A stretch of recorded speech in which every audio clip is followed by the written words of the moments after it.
जी हां, आज देश की नजरें सुप्रीम कोर्ट पर होंगी क्योंकि सियासत से जुड़े दो बड़े फैसले आज देश की सबसे बड़ी अदालत से आना है।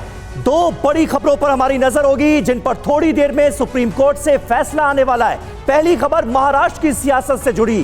थोड़ी देर में सुप्रीम कोर्ट महाराष्ट्र के 16 विधायकों की अयोग्यता पर फैसला सुनाने वाला है। जी हां, मुख्यमंत्री एकनाथ शिंदे समेत 16 विधायकों पर फैसला आएगा जिसका इंतजार बेसब्री से हो रहा है। दूसरी खबर दिल्ली की सियासत से जुड़ी हुई है। दिल्ली में एलजी और सीएम केजरीवाल के अधिकारों को लेकर सुप्रीम कोर्ट बड़ा फैसला सुना सकता है। ट्रांसफर और पोस्टिंग को लेकर दिल्ली सरकार की याचिका पर संविधान पीठ अपना फैसला सुना सकती है। तो इस वक्त सबकी नजरें देश की सबसे बड़ी अदालत की तरफ हैं, सुप्रीम कोर्ट की तरफ हैं। दो बड़े फैसलों का आज दिन है। शुरुआत बड़ी खबर से कर रहे हैं। महाराष्ट्र की शिंदे सरकार के लिए आज अहम दिन है। 16 विधायकों की योग्यता पर सुप्रीम कोर्ट अपना फैसला सुनाएगा। थोड़ी देर बाद सुप्रीम कोर्ट अपना फैसला सुनाने जा रहा है। सुप्रीम कोर्ट के फैसले से तय होगा शिंदे सरकार का भविष्य। महाराष्ट्र में एकनाथ शिंदे की सरकार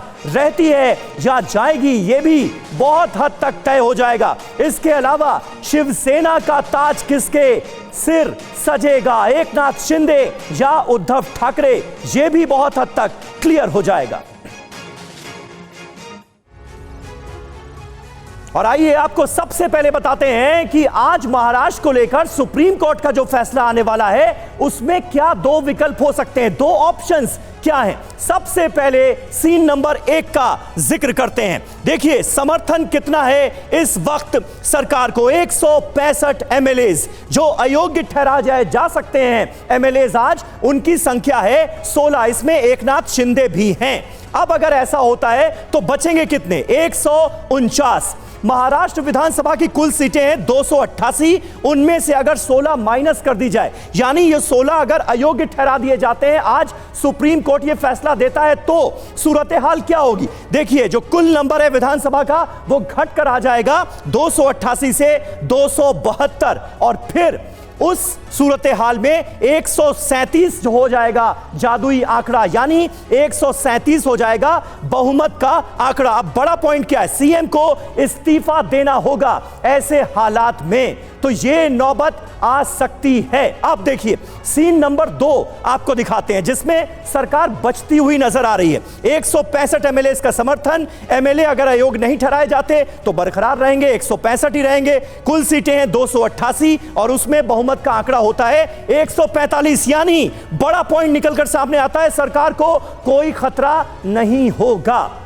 तो सीन नंबर 1 या सीन नंबर 2 पूरी तस्वीर बदलकर रख देता है, यानी महाराष्ट्र की मौजूदा एकनाथ शिंदे की सरकार जाएगी या रहेगी, इस पर फैसला आज सुप्रीम कोर्ट को सुनाना है। हमारे साथ दो बहुत खास मेहमान इस वक्त मौजूद हैं। अशोक वानखेड़े साहब मौजूद हैं हमारे साथ स्टूडियो में, वरिष्ठ पत्रकार हैं। समीर चौगांवकर जी हमारे साथ मौजूद हैं, राजनीतिक विश्लेषक। और स्टूडियो के बाहर से कई खास मेहमान हमें ज्वाइन कर रहे हैं। शाइना एनसी मुझे स्क्रीन पर नजर आ रही हैं, भारतीय जनता पार्टी की राष्ट्रीय प्रवक्ता हैं, वो हमारे साथ मौजूद हैं। और हमारे संवाददाता अखिलेश तिवारी इस वक्त हमारे साथ मुंबई से जुड़ चुके हैं। अखिलेश, जाहिर सी बात है सुप्रीम कोर्ट आज क्या फैसला सुनाता है, महाराष्ट्र के सियासत से जुड़े तमाम बड़े दिग्गज इस पर नजर बनाकर रखे होंगे। क्या हलचल आप महसूस कर रहे हैं मुंबई में? जी बिल्कुल, देखिए मुंबई में अभी मातोश्री पे कोई हलचल दिखाई नहीं दे रही। यहाँ पर शिवसेना के ना तो कोई कार्यकर्ता और ना ही कोई नेता अभी तक नजर आए हैं। अच्छा। लेकिन जहाँ भी अपने स्थान पे थे उनका यही कहना था कि जो फैसला आएगा सुप्रीम कोर्ट का वो उन्हें पूरा यकीन है कि उन्हें न्याय मिलेगा, क्योंकि उनका कहना है कि ये असंवैधानिक था और अनैतिक था। ये दो शब्दों का इस्तेमाल उन्होंने किया है और जिसके लिए ये जो फैसला आएगा उनके फेवर में ही होगा, ऐसा उनका कहना है। और संजय राउत ने तो यहाँ तक कहा कि अगर 16 विधायक अयोग्य घोषित होते हैं तो बाकी जो हैं वो भी अयोग्य घोषित होंगे 24, क्योंकि उसी टर्म्स पे उन्हें भी व्हिप जारी किया गया था। तो अब देखना ये होगा कि जो फैसला आता है, फैसले के बाद अगर अयोग्य घोषित होते भी हैं तो जो बाकी विधायक हैं इनके पास नंबर्स हैं तो सरकार जो है नहीं गिरती है। और सारा बस ये हो खेल- सकता है कि सीएम बदल जाए, लेकिन सीएम भी इतने जल्दी नहीं। बिल्कुल, सारा खेल नंबर्स का है। और हमारे साथ स्टूडियो में भी खास मेहमान जुड़े हुए हैं। अशोक वानखेड़े जी, मैं आपके पास आ रही हूं और चर्चा की शुरुआत करते हैं। मान्य या अमान्य, दरअसल लड़ाई इसी जड़ से शुरू हुई थी उद्धव और शिंदे के बीच में कि ये जो विधायकों की बगावत है उन्हें डिस्क्वालीफाई किया जाना चाहिए। यही याचिका गई थी सुप्रीम कोर्ट में। आपको क्या लगता है कितनी मुश्किलें हैं अगर डिस्क्वालीफाई कर दिए जाते हैं? शिंदे के लिए कितनी मुश्किलें होंगी सीएम के लिए? देखिए, मुश्किलें तो थोड़ी बहुत होगी, क्योंकि एक परसेप्शन जो महाराष्ट्र में बनेगा कि ये सरकार गलत बनी है, इसको बल मिलेगा। लेकिन इमीडिएटली सरकार जाएगी ऐसा मुझे नहीं लगता। उसमें कई पेच है, क्योंकि 4 अलग अलग जो पिटीशंस थी, 6 पिटीशंस थी सॉरी, उसको इकट्ठा करके 11 सवालों के साथ ये कॉन्स्टिट्यूशन बेंच के सामने मसले है। इसमें सिर्फ वो 16 लोग नहीं हैं, इसमें राज्यपाल के अधिकार, इसमें स्पीकर के अधिकार, स्पीकर को दी जाने वाली नोटिस, क्या सर्वोच्च न्यायालय ऐसे कैसी विशेष व्यवस्था में डिस्क्वालीफाई कर सकते हैं एमएलए को कि ये स्पीकर का ही प्रोरोगेटिव है। ये जो दल बदल कानून है उसको फिर से रिविजिट किया जाएगा, शेड्यूल 10 को फिर से परिभाषित किया जाएगा। ऐसी कई चीज़ें इसमें हैं। रही सरकार गिरने की और बचने की, ये नंबर गेम पे होता है। नंबर कौन सा किसके साथ है। अभी जो आप आंकड़े बता रहे हैं कि 16 डिस्क्वालीफाई होने के बाद भी सरकार बनी रहती है। डिस्क्वालीफाई मतलब चुनाव लड़ने से बैन नहीं होता। डिस्क्वालीफाई मतलब आपकी सदस्यता जाती है, फिर आप आधे घंटे के बाद फिर मुख्यमंत्री की शपथ ले सकते हो और 6 महीने के अंदर बाई इलेक्शन में जीत के आ सकते हो। वो प्रोविजन उनके पास है। बीजेपी इमीडिएटली एकनाथ शिंदे को डेजर्ट नहीं करेगी, क्योंकि फिर पूरे देश में एक मैसेज जाएगा कि बीजेपी लोगों को लेती है, प्रोटेक्ट नहीं करती।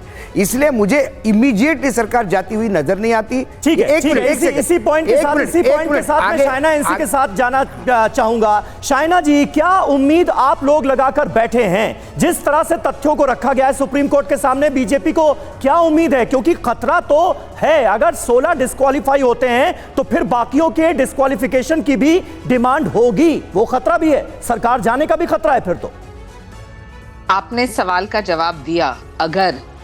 अगर बहुत बड़ा शब्द है और आदरणीय कोर्ट को अपना निर्णय देने दीजिए। इसके बावजूद मैं आपको बताऊं कि ये सरकार स्थिर है। नेतृत्व जो आपकी जिसकी बात आप कर रहे हैं, ये देवेंद्र फडणवीस और एकनाथ शिंदे की ही रहेगी। सरकार रहेगी तो भारतीय जनता पार्टी और बाला साहेब एकनाथ शिंदे के जो बिल्कुल सभी को सुप्रीम कोर्ट के फैसले का इंतजार है कि फैसले में क्या होता है 16 विधायकों को लेकर। लेकिन 2 दिन पहले ही जो डिप्टी सीएम देवेंद्र फडणवीस, उनकी तरफ से कोल्हापुर में एक बयान दिया गया कि मैं फिर से वापसी करूंगा। तो क्या अंदर खाने, हालांकि फैसले का इंतजार, लेकिन क्या चर्चा और तैयारियां इसको लेकर भी है कि अगर फैसला खिलाफ आता है? देखिए, जो एक नेतृत्व तय करता है एक बड़े राजनीतिक दल में, उसी का पालन होता है और स्वाभाविक रूप से हमें इसके ऊपर स्पेकुलेशन करने की आवश्यकता नहीं। आप पत्रकार हो, आपका सब काम है सवाल पूछना, स्पेकुलेट करना। हम राजनीतिक कार्यकर्ता है, ये डिसिप्लिन। और शाइना जी को सवाल पूछिएगा। बिल्कुल शाइना जी, एक सवाल आपको ये है कि ये पत्रकार नहीं कह रहे कि मुख्यमंत्री देवेंद्र फडणवीस बनने जा रहे हैं। देवेंद्र फडणवीस खुद कह रहे की मी येणार आता ते ऑलरेडी आलेले आहेत। मग आता कुठे येणार? दिल्लीत येणार की संघटनेमध्ये येणार? हा प्रश्न आहे। बघा, तुम्ही रेफरन्स टू कॉन्टेक्स्ट नाही घेतलं तर तुम्हाला असंच प्रश्न विचारायचे। हिंदी में वरना हम नहीं समझ पाएंगे। नहीं वानखेड़े जी तो समझ जाएंगे, हम लोग रह जाएंगे। मैं बता रहा हूँ, देवेंद्र फडणवीस आएंगे ये हम नहीं कह रहे। वो खुद कह रहे कि मैं आ रहा हूँ। हम कह रहे कि तुम ऑलरेडी डिप्टी चीफ मिनिस्टर हो, आप कहाँ आ रहे हो? ये सवाल है, तो इसलिए मीडिया पूछ रहा है। और कोल्हापुर में सबके सामने बोला है। शाइना जी, जल्दी से जवाब। वानखेड़े जी को रेफरेंस टू कॉन्टेक्स्ट लेना चाहिए। किस परिप्रेक्ष्य में उनको सवाल पूछा गया और किस परिप्रेक्ष्य में उन्होंने जवाब दिया। स्वाभाविक रूप से देवेंद्र फडणवीस भारतीय जनता पार्टी के नेता हैं महाराष्ट्र में। स्वाभाविक रूप से एकनाथ शिंदे के साथ हमारा अलायंस है। ये एक स्थिर सरकार है।